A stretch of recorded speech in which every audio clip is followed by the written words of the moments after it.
Topping our lineup here on The Now, we are talking about a growing fee that could show up on your next doctor's bill, and we're looking into why it's happening and how you can fight it. Plus, smart communities are popping up in more places, incorporating technology into homes, and we're in one of these neighborhoods taking a look at how this concept's working.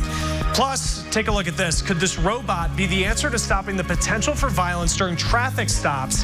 How it would let officers pull you over, even give you a ticket without anyone getting out of the car. I'm Rafael Sanchez in for Amanda Starantino, and this is the Now Indy. Today, an Indiana man gets his verdict and is found guilty of killing his 18-month-old boy, Harlan Haynes.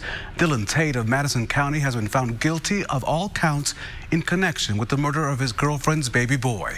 A jury convicted him today of murder, neglect, child molestation, and operating a vehicle while intoxicated.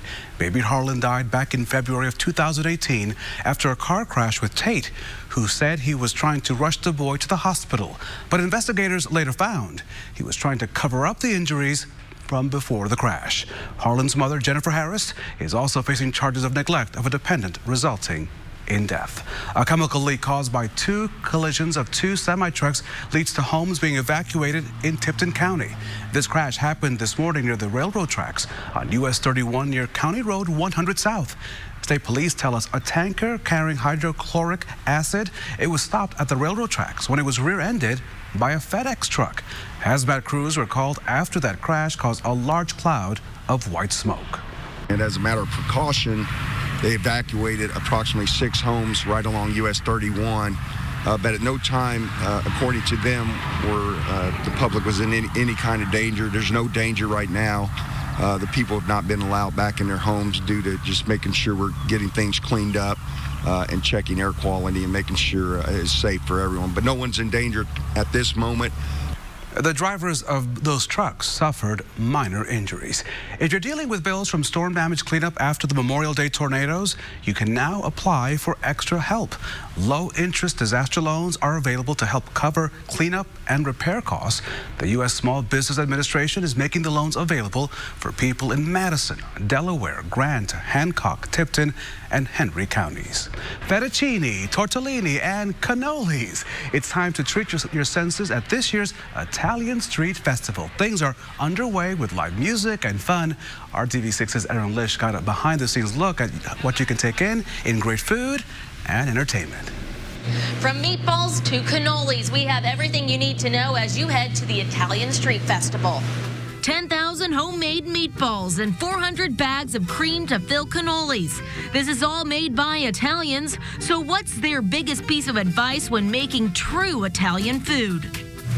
Garlic. Everything has garlic, and everything takes time. There's no rush. You cannot rush making good Italian food. It takes weeks to get this food ready to go for about 40,000 people over Friday and Saturday. There's 25 mouth-watering food stands, and the money raised goes to the Holy Rosary Catholic Church. Their pastor says this festival means much more than just receiving donations to help maintain their ministry. There's probably 1,000 volunteers who come down and help, and then for the community as a whole, getting to invite people in, teach them a little bit about the Italian culture and heritage here, the history of the Italian people here in Indianapolis, and also give them the exposure to the church as well. Over the next 2 days, you can enjoy the sights and sounds of the festival for free from 5 p.m. to 11. Prices for food and drinks do vary, and parking is also free across the street at Eli Lilly, so you can walk over and indulge in this Italian cuisine. Aaron Lish, RTV6. So hungry there, and here is a live view of Italian Fest. We got Kevin Gregory, who is there, hopefully going to be bringing us back some food here at the station, but we're going to hear from him coming up at 6 o'clock. Just a beautiful evening for events all across central Indiana, and really this is the pick of the weekend. Yeah, we're just barely getting into the weekend here, but this looks like it's going to be the best weather we're going to have over the next couple of days. Our temperatures lower to middle 70s. You're at 74 in Indy and Bloomington. We've got a little bit of a west to south southwest breeze, and that's really recovered those temperatures after starting off in the 40s this morning. Still a little breezy. Those winds gusting close to 30 miles per hour for you in Shelbyville, 22-mile-per-hour gust in Kokomo. Satellite and radar shows that the clouds are going to continue to fill in this evening, but if you're going to be heading to Victory Field here for the Indians game, beautiful weather there as well. First pitch temperatures are going to be in the lower 70s. We'll keep it mostly cloudy, but dry through 10 o'clock and 68. Chris? Let's start the news feed. I want to show you this new video here of Iranian forces taking an unexploded mine from one of the oil tankers attacked in the Middle East this week. The U.S. says this proves that Iran is trying to hide evidence. Now, Iran has denied any role in this attack. 2 tankers were hit yesterday. Former baseball star David Ortiz still recovering after being shot in the Dominican Republic last weekend. But the man who's accused of shooting him is denying that Ortiz was actually the target. The suspect telling reporters that the person who hired him as a hitman only told him the target's clothing, and he says he was confused and he shot the former Red Sox player. Prosecutors say, though, they find that story to be highly unlikely. The president says he will not fire Kellyanne Conway. A federal watchdog called for Conway to be fired this week over several violations of the Hatch Act. The act stops federal workers from taking part in political activity like campaigning. The president says the Office of Special Counsel is trying to take Conway's First Amendment rights away. There's increasingly popular and cheaper ways to borrow money that criminals are starting to pick up on. Let's bring in Annie Taylor here with what you need to know about personal loans. We've all been there, had an unexpected car problem, or maybe need a new roof. Well, expensive but necessary expenses. And if you don't have the cash on hand, a personal loan can be a good option because the interest rates are typically lower than credit cards. But watch out for these warning signs that you could be dealing with a fake lender. They aren't registered in your state, and that's required by the FTC. And states where they are allowed to do business should be listed on their website.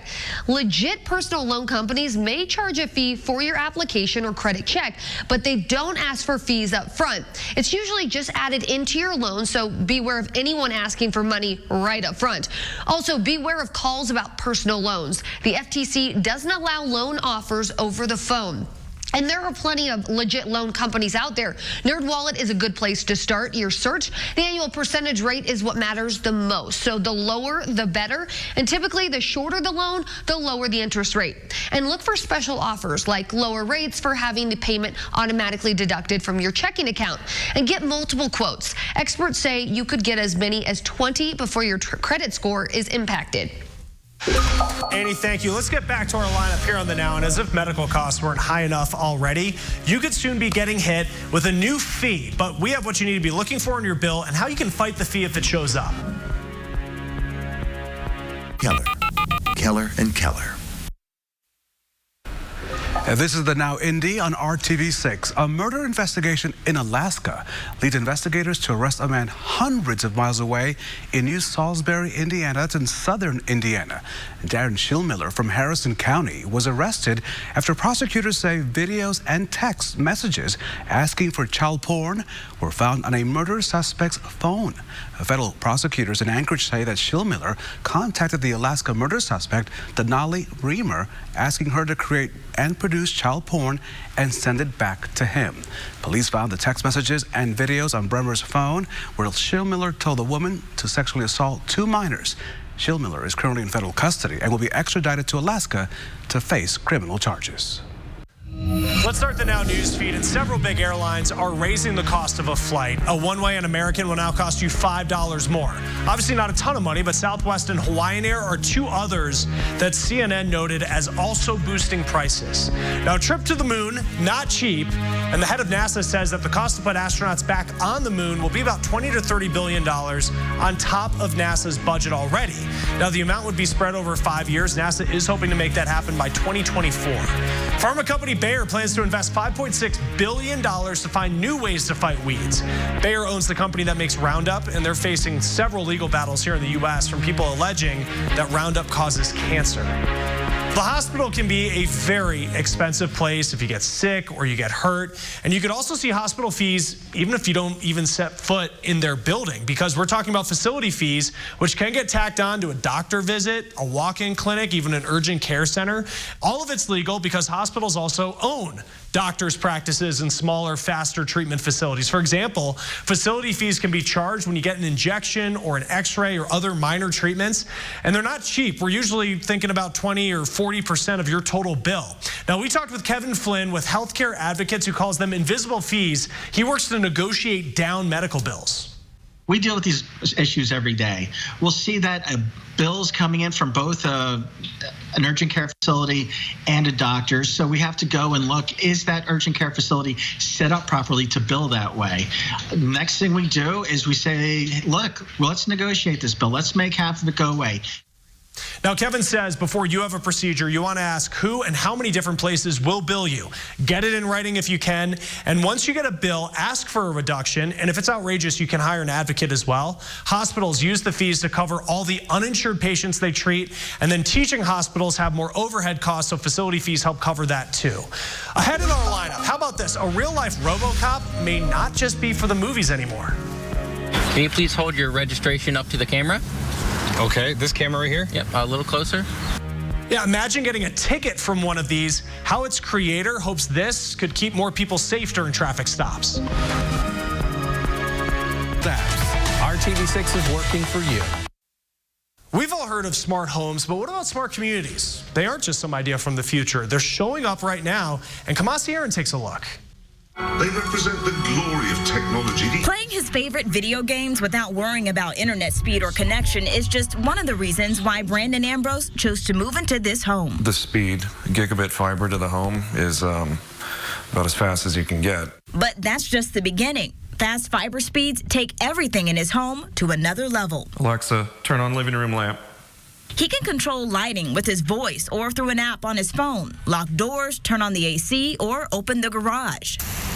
The app not only turns on his sprinklers, it can sense if it's rained to adjust the watering schedule and even let Brandon know how much water he's using. It definitely makes you more aware of what you're using for each of those every month or every day. This smart technology comes standard in every home in Colorado's Sterling Ranch community, one of several smart communities popping up around the country. I really do feel like it's a community of the future. I think more and more we're seeing communities being started with technology in mind. And more smart tech is on the way. These street lights will have security cameras with speakers and change colors based on emergency situations.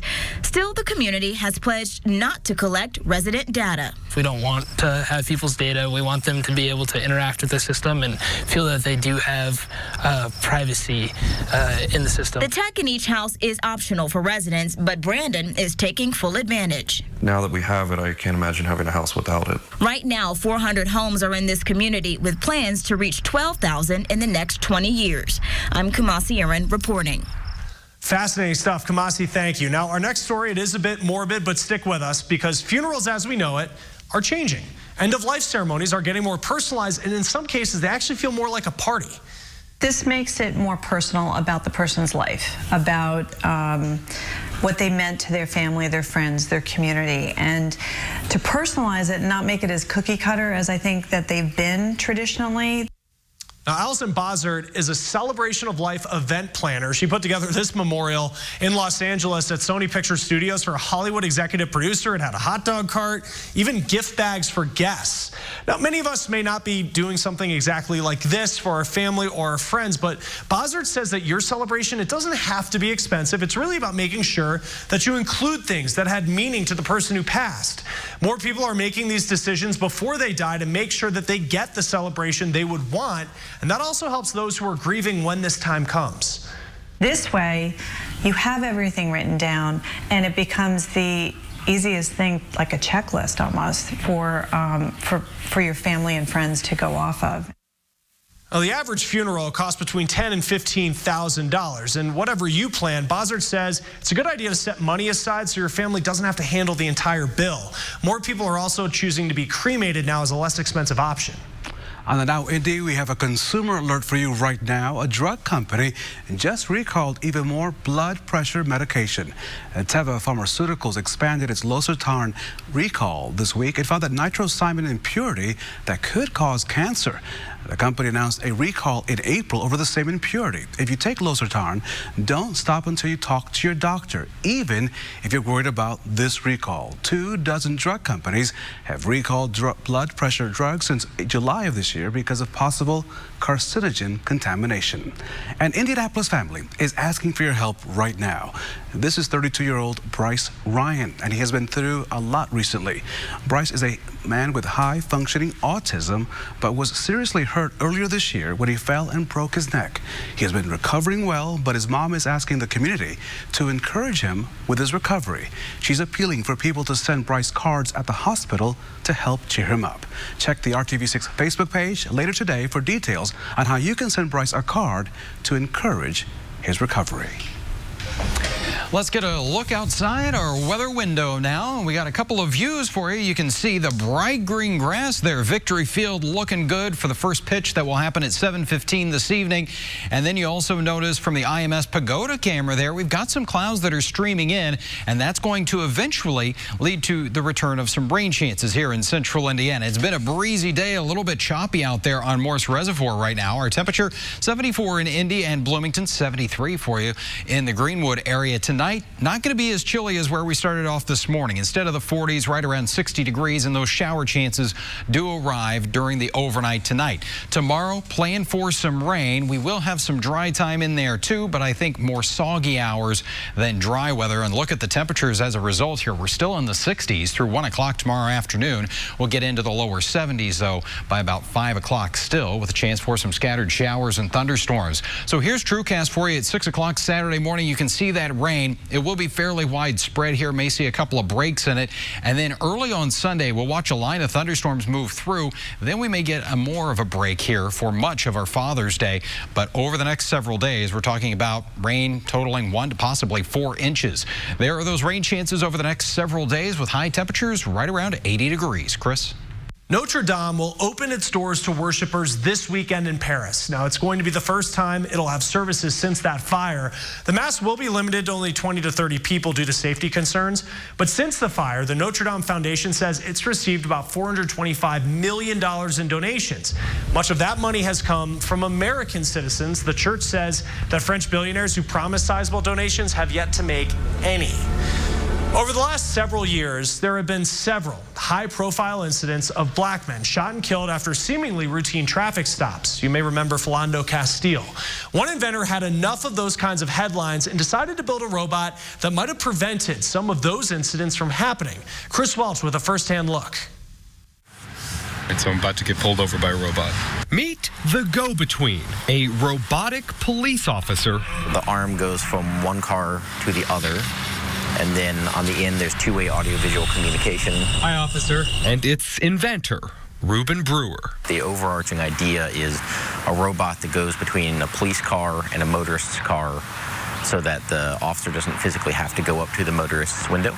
Brewer says he'd seen too many headlines about police stops turning deadly, most notably the death of driver Philando Castile in 2016. For years, it had been story after story on the news about people being shot by police during traffic stops and vice versa. So if you can keep the person out of harm's way and send the robot instead, that'd be a win. The robot, of course, wouldn't be making arrests, but simple traffic violations could be completed without an officer ever having to approach a driver's window. License up to this scanner? Yep. And please hold your registration up to the camera. Okay, this camera right here? Yep, a little closer.